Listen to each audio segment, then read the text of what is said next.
ট্রাম্পের নির্দেশে পারমাণবিক বোমা নিয়ে রাশিয়ার কাছে অবস্থান আমেরিকান সাবমেরিনের। খাবার নিতে গিয়ে ইসরায়েলি বাহিনীর হামলায় 2 দিনেই প্রাণ গেল শতাধিক ক্ষুধার্ত ফিলিস্তিনির। মালয়েশিয়ার হোটেলের ছাদ ভেঙে পর্যটকের ওপর পড়ল গুইসাপ, সোশ্যাল মিডিয়া তোলপাড়।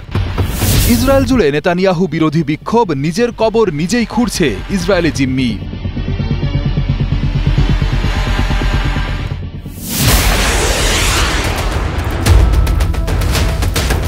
কিছু শব্দ কখনো পুরো পৃথিবীকে বিপদের দিকে ঠেলে দেয়, এমন সতর্কবার্তা দিয়ে রাশিয়াকে কার্যত চাপে ফেলেছেন আমেরিকান প্রেসিডেন্ট ডোনাল্ড ট্রাম্প। সম্প্রতি রাশিয়ার সাবেক প্রেসিডেন্ট ও বর্তমান নিরাপত্তা পরিষদের উপপ্রধান দিমিত্রি মেদভেদেবের এক উস্কানিমূলক বক্তব্যের জবাবে তিনি রাশিয়ার কাছাকাছি এলাকায় 2টি পরমাণু অস্ত্রবাহী সাবমেরিন মোতায়েনের নির্দেশ দেন।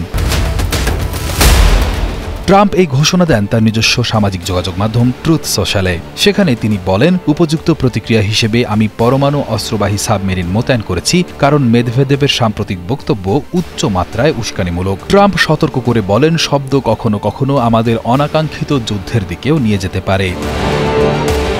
মেদভেদেব সম্প্রতি ইউক্রেন যুদ্ধ বন্ধে ট্রাম্পের দেওয়া 50 দিনের আল্টিমেটামের কড়া সমালোচনা করেন। পরে ট্রাম্প এই সময়সীমা কমিয়ে 10 থেকে 12 দিন করেন, আর তাতেই মেদভেদেব কটাক্ষ করে বলেন, এভাবে আল্টিমেটাম খেলা খেলে যুদ্ধ আরও কাছে নিয়ে আসছেন ট্রাম্প। মেদভেদেব 2008 থেকে 2012 সাল পর্যন্ত রাশিয়ার প্রেসিডেন্ট ছিলেন, পুতিনের ঘনিষ্ঠ হিসেবে পরিচিত এবং তিনি দীর্ঘদিন ধরে পশ্চিমা বিশ্ববিরোধী মনোভাবের জন্য পরিচিত। এই প্রেক্ষাপটে ট্রাম্প বলেন, আমাদের দেশের নিরাপত্তার স্বার্থেই সাবমেরিন মোতায়েনের নির্দেশ দিতে হয়েছে, কারণ হুমকিটা এসেছে একজন সাবেক রুশ প্রেসিডেন্টের কাছ থেকে। সাবমেরিনগুলো কোথায় মোতায়েন করা হয়েছে তা স্পষ্ট করেননি ট্রাম্প, তবে তিনি বলেন এগুলো প্রয়োজনে আঘাত হানতে প্রস্তুত। বিশ্লেষকরা মনে করছেন সাবমেরিনগুলো হয়তো আর্কটিক বা আটলান্টিক মহাসাগরের এমন কোন স্থানে মোতায়েন যেখানে রাশিয়াকে খুব সহজেই টার্গেট করা যাবে। এই ঘোষণার পর রাশিয়ার শেয়ার বাজারে বড় ধরনের পতন হয়। বিভিন্ন সূত্রে জানা যায়, বাজারে 7 থেকে 8% পর্যন্ত দাম কমে যেতে দেখা যায়, যা বাংলাদেশি মুদ্রায় কয়েকশো কোটি টাকার ক্ষতি। একটি নিউক্লিয়ার সাবমেরিনে প্রায় 24টি ব্যালিস্টিক ক্ষেপণাস্ত্র থাকতে পারে। প্রতিটি ক্ষেপণাস্ত্রে গড়ে 8টি করে পারমাণবিক ওয়ারহেড থাকতে পারে। এর অর্থ একটি সাবমেরিনের মাধ্যমে প্রায় 192টি পারমাণবিক বিস্ফোরণ সম্ভব, যা একসাথে অনেকগুলো শহর ধ্বংস করতে সক্ষম। ক্ষুধার জ্বালা সইতে না পেরে এদিক ওদিক ছোটাছুটি করছে গাজার নিরীহ মানুষ, কিন্তু সামান্য সেই খাবারের সন্ধানে বের হওয়াই যেন কাল হয়ে দাঁড়াচ্ছে তাদের জন্য। গাজার মানবিক সংকট এতটাই ভয়াবহ আকার ধারণ করেছে যে নিরুপায় খোদ জাতিসংঘ। আহমাদ ফৌরা নামে 16 বছরের এক বাচ্চা নিহত হয়েছে। নেতজারিমের মরণ ফাঁদ থেকে আটা আনতে গিয়ে সে এই ফাঁদে পড়ে শহীদ হয়। উপত্যকায় ত্রাণ সংগ্রহ করতে গিয়ে বিগত 2 দিনের ব্যবধানে নিহত হয়েছেন শতাধিক মানুষ, আহত হয়েছেন আরও কয়েকশো নিরীহ মানুষ। 1 আগস্ট জাতিসংঘের এক কর্মকর্তার বরাত দিয়ে এসব তথ্য জানায় তুরস্ক ভিত্তিক বার্তা সংস্থা আনাদোলু এজেন্সি। জাতিসংঘ মহাসচিবের উপমুখপাত্র ফারহান হক বলেন, গাজার মানুষ এখনও বড় ধরনের খাদ্য সংকটে ভুগছে এবং তাদের অনেকেই খাবারের জন্য জীবন ঝুঁকিতে পড়ছে। গত 2 দিনেই 100 জনেরও বেশি মানুষ নিহত হয়েছে এবং আরও শত শত মানুষ ত্রাণবাহী বহরের পথে বা ইসরায়েলি সামরিক বাহিনীর বিতরণ কেন্দ্রের কাছে আহত হয়েছেন। এখানে আমাদের জীবনটা বেশ কঠিন হয়ে পড়েছে, এক ফোঁটা পানিও নেই। আমরা ক্লান্ত, আর পারছি না। ওদের যুদ্ধটা বন্ধ করতে বলুন, এটাই যথেষ্ট। ইসরায়েলকে অস্ত্র দেয়া বন্ধ করুন। 1 বস্তা আটা দিয়ে আমাদেরকে খুশি করতে চায় ওরা। আমরা শুধু খেতে চাই না, আমরা বাঁচতে চাই। জাতিসংঘের এই কর্মকর্তার ভাষ্য, গাজায় কয়েক মাস ধরে টিকে থাকার মতো ন্যূনতম উপকরণের অভাবও চলমান সংকটকে আরও গভীর করে তুলেছে। এই সংকট কাটাতে মানবিক সহায়তার অবাধ প্রবাহ নিশ্চিত করতে হবে। স্থানীয় পর্যায়ে সহায়তা বিতরণে বাধা না দিয়ে বরং তা সহজ করতে হবে। কিন্তু ইসরায়েলি কর্তৃপক্ষের নির্ধারিত রুট ব্যবহার করার পরেও ত্রাণ পৌঁছানোর ক্ষেত্রে জাতিসংঘ এখনও নানা রকম বাধা ও ঝুঁকির মুখে পড়ছে বলেও অভিযোগ করেন এই কর্মকর্তা। এছাড়া জাতিসংঘের সেই কর্মকর্তা আরও বলেন, ইসরায়েলি কর্তৃপক্ষ যেসব পথ ব্যবহার করতে বলছে সেগুলো প্রায় অপ্রতুল, বিপজ্জনক, যানজটে ভরা কিংবা চলাচলের জন্য পুরোপুরি অযোগ্য। এদিকে ফিলিস্তিনের স্বাস্থ্য মন্ত্রণালয়ের তথ্য অনুযায়ী ৮৩ জন ফিলিস্তিনি নিহত এবং ৫৫৪ জন আহত হয়েছেন। এতে ২০২৩ সালের অক্টোবর থেকে এখনো পর্যন্ত মোট নিহতের সংখ্যা ছাড়িয়েছে ৬০,০০০ এবং আহতের সংখ্যা প্রায় ১.৫ লাখ। আহতদের অনেকে এখনো ধ্বংসস্তূপের নিচে বা দুর্গম এলাকায় আটকা পড়ে আছেন। এছাড়া গত ২৪ ঘন্টায় কেবল খাবার নিতে গিয়েই ইসরায়েলি বাহিনীর হামলায় ১৩ জন ফিলিস্তিনি নিহত এবং ৪০০ শতাধিক মানুষ আহত হয়েছেন। ২৭ মে থেকে এ ধরনের হামলায় নিহতের সংখ্যা এখনো পর্যন্ত ১৩৮৩ এবং আহতের সংখ্যা ৯,২১৮ জন বলেও জানা গেছে।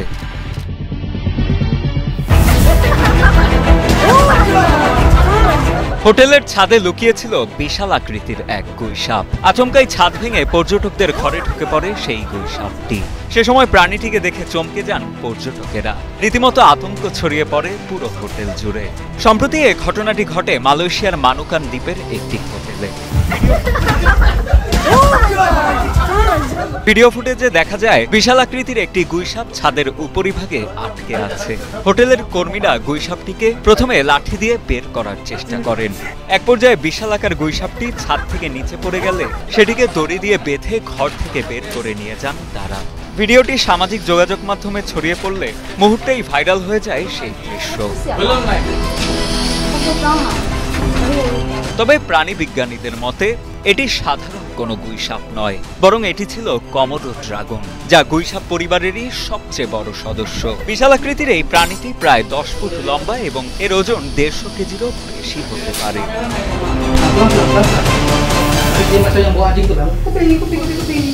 উল্লেখ্য, কমোডো ড্রাগন একটি ভয়ঙ্কর শিকারী প্রাণী। এদের কামড়ে থাকা বিষ মানবদেহে রক্ত জমাট বাঁধতে বাধা দেয়, যার ফলে মানুষের মৃত্যুও হতে পারে। যদিও সাধারণত এরা লোকালয় থেকে অনেক দূরেই থাকে, তবে আক্রমণ করলে পরিস্থিতি মারাত্মক হতে পারে। এদের স্বাভাবিক বাসস্থান ইন্দোনেশিয়ার কয়েকটি দ্বীপে। তাই মালয়েশিয়ার একটি হোটেলে এমন একটি প্রাণীর উপস্থিতি স্বাভাবিকভাবেই সবাইকে হতবাক করেছে। তবে এই ঘটনায় হোটেল কর্তৃপক্ষের তৎপরতার প্রশংসাও করেছেন অনেকে।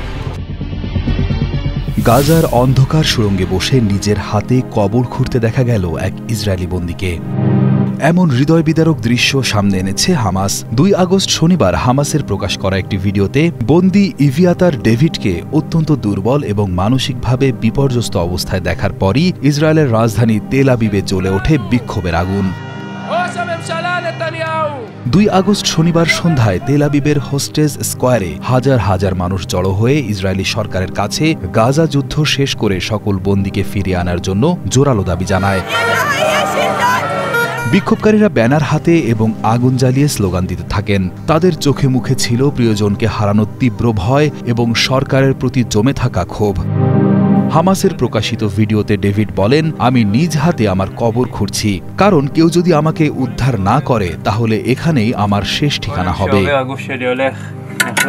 তিনি আরও বলেন, গাজার খাবারের সংকটের কারণে তাকে ডাল দিয়েই পুরো দিন কাটাতে হচ্ছে। পুরো জুলাই মাসে তিনি কখনো শুধু ডাল খেয়েছেন, আবার কখনো ৩ দিন পর্যন্ত কিছুই খেতে পাননি।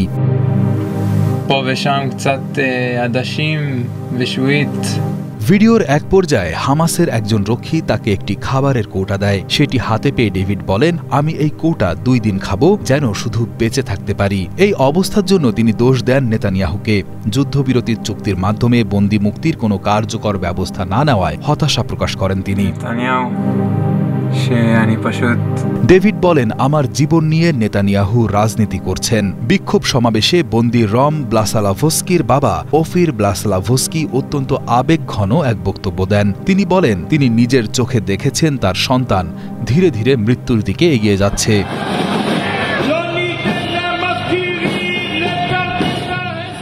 তিনি অভিযোগ করেন, প্রধানমন্ত্রী নেতানিয়াহু এই মর্মান্তিক অবস্থা সম্পর্কে জানেন, তবুও তিনি বারবার তার সন্তান এবং অন্য বন্দীদের বাঁচানোর সুযোগ হাতছাড়া করছেন। একইভাবে আরেক বন্দী ইভিয়াতার ডেভিডের ভাই ইলাই ডেভিড তার অসহায়ত্বের কথা তুলে ধরেন। তিনি বলেন, তাকে অসহায়ভাবে দেখতে হচ্ছে যে তার ছোট ভাই এবং তার সঙ্গী গাই গিলবোয়া দালাল মৃত্যুর একেবারে দ্বার প্রান্তে পৌঁছে গেছে। שנושאים עיניים אלינו. তাদের যা শারীরিক অবস্থা তাতে তারা আর মাত্র কয়েকদিন বাঁচতে পারে বলে তিনি আশঙ্কা প্রকাশ করেন। אני מרזה מיום ליום. এই সংকট শুরুর পর থেকে শনিবারের এই বিক্ষোভ পর্যন্ত বন্দীরা প্রায় ৬৬০ দিনেরও বেশি সময় আটক রয়েছেন, যা প্রায় ২১ মাসেরও বেশি একটি দীর্ঘ এবং যন্ত্রণাদায়ক সময়। এই দীর্ঘ অপেক্ষা পরিবারগুলোর জন্য এক দুঃসহ মানসিক চাপ তৈরি করেছে। বিক্ষোভের কেন্দ্রস্থল তেল আবিবের এই চত্বরটি এখন হোস্টেজ স্কোয়ার নামে পরিচিতি পেয়েছে, যা সংকট শুরুর পর থেকে প্রতি সপ্তাহে পরিবারগুলোর প্রতিবাদ ও প্রার্থনার মূল কেন্দ্রে পরিণত হয়েছে। চলছে দুধ দহন প্রতিযোগিতা। একটি চমড়িগাই থেকে যে প্রতিযোগী সবচেয়ে বেশি দুধ দহন করতে পারবে সেই হবে বিজয়ী। একই সাথে ১,০০০-এর বেশি চমড়িগাই বা কালো ইয়াকের দুধ দহন করার এই অদ্ভুত প্রতিযোগিতাটি অনুষ্ঠিত হয় চীনে। যতদূর চোখ যায় বিস্তৃত এক সবুজ মালভূমি, আর সেখানে হাজারেরও বেশি পশুপালক একসাথে তাদের শক্তিশালী কালো ইয়াক বা চমড়ি গায়ের দুধ দহন করছেন। এই অভাবনীয় দৃশ্যটি কেবল একটি সাংস্কৃতিক উৎসব ছিল না, এটি ছিল ইতিহাস গড়ার মুহূর্ত। সম্প্রতি চীনের সিংহাই প্রদেশের তিয়ানজুন কাউন্টি পৃথিবীর বৃহত্তম ইয়াক দহন অনুষ্ঠানের আয়োজন করে একটি বিশ্ব রেকর্ড স্থাপন করেছে। এই বিশাল আয়োজনে ১,০০০-এর বেশি ইয়াকের দুধ দহন করা হয়, যা এই অঞ্চলের যাযাবর সংস্কৃতি এবং পশুপালনের ঐতিহ্যকে বিশ্বের সামনে এক নতুন আঙ্গিকে তুলে ধরেছে। প্রতিযোগিতাটি অনুষ্ঠিত হয় এমন একটি জায়গায় যার গড় উচ্চতা ছিল ৪,০০০ মিটারেরও বেশি। এই উচ্চতা মাউন্ট এভারেস্টের প্রায় অর্ধেক। এই উচ্চতায় অক্সিজেনের অভাবে অন্যান্য প্রাণীর জন্য টিকে থাকা কঠিন, কিন্তু শক্তিশালী ইয়াকের জন্য এটি আদর্শ বিচরণভূমি। তিয়ানজুন কাউন্টির ভৌগোলিক অবস্থানও বেশ চমকপ্রদ। ২৫,৭০০ কিলোমিটার জুড়ে বিস্তৃত এই কাউন্টিটির ৮০%-এরও বেশি এলাকা জুড়ে রয়েছে আলপাইন তৃণভূমি, যা উচ্চমানের ইয়াক পালনের জন্য উপযুক্ত। বর্তমানে এই কাউন্টি থেকে প্রতি বছর প্রায় ৫৪,৭০০ ইয়াক উৎপাদিত হয় এবং মাংসের উৎপাদন বছরে ৬,২৪৫ মেট্রিক টনে পৌঁছেছে। এই পরিমাণ মাংস ১,০০০-টিরও বেশি প্রাপ্তবয়স্ক আফ্রিকান হাতির ওজনের সমান। স্থানীয়ভাবে ইয়াককে মালভূমির নৌকা বা মালভূমির জাহাজ নামে ডাকা হয়। এর কারণ এই কঠিন ও প্রতিকূল পরিবেশে যাযাবর জনগোষ্ঠীর জীবনযাত্রা ইয়াকের উপর বহুলাংশে নির্ভরশীল। দুর্গম পাহাড়ি পথে মালামাল পরিবহন থেকে শুরু করে দুধ, মাংস এবং পশমের মতো অপরিহার্য চাহিদা মেটানোর জন্য ইয়াকই তাদের প্রধান অবলম্বন। ইয়াকের অর্থনৈতিক গুরুত্বের পাশাপাশি এর সাংস্কৃতিক তাৎপর্যও অনেক।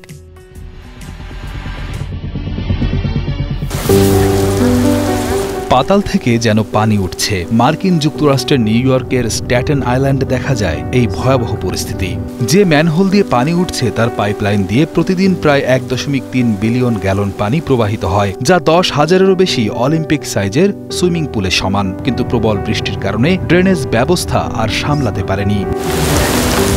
প্রবল বৃষ্টিতে নিউ ইয়র্ক শহরের পাতাল রেলে যেন তৈরি হয়েছিল কৃত্রিম জলপ্রপাত। সামাজিক যোগাযোগ মাধ্যমে ছড়িয়ে পড়া ভিডিওতে দেখা যায় ট্রেনের ভেতর এবং বাইরে বৃষ্টির পানি যেন পর্দার মতো ঝরছে। এই দৃশ্য এতটাই ভয়ঙ্কর ছিল যে মনে হচ্ছিল নিউ ইয়র্কের নিচে কোনো গোপন নদী হঠাৎ করেই জেগে উঠেছে।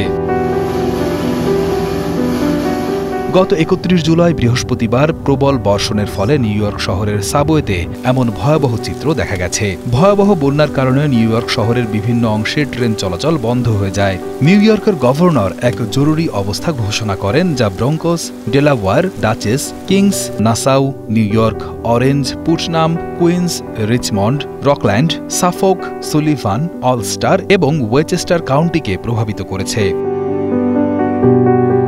শুধু নিউ ইয়র্ক নয়, এই দিনটি ছিল পুরো উত্তর পূর্ব আমেরিকার জন্য এক বিভীষিকাময় দিন। ওয়াশিংটন, বাল্টিমোর থেকে ফিলাডেলফিয়া, উইলমিংটন এবং নিউ ইয়র্ক মেট্রোপলিটন এলাকা পর্যন্ত national weather service flash flood সতর্কতা জারি করে রেখেছিল।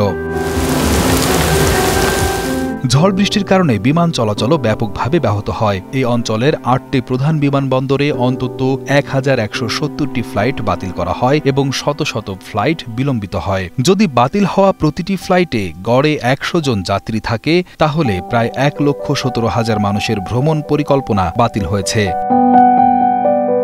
নিউ ইয়র্কের এই বন্যার জন্য শহরের পুরনো এবং মিশ্র ড্রেনেজ ব্যবস্থাকে দায়ী করা হচ্ছে। শহরের প্রায় 60% ড্রেনেজ ব্যবস্থা এমন যে বৃষ্টির পানি এবং গৃহস্থালির বর্জ্য একই পাইপ দিয়ে প্রবাহিত হয়। যখন অতিরিক্ত বৃষ্টি হয় তখন এই মিশ্র পানি সরাসরি নদীতে গিয়ে পড়ে, যা পরিবেশের জন্য ক্ষতিকর।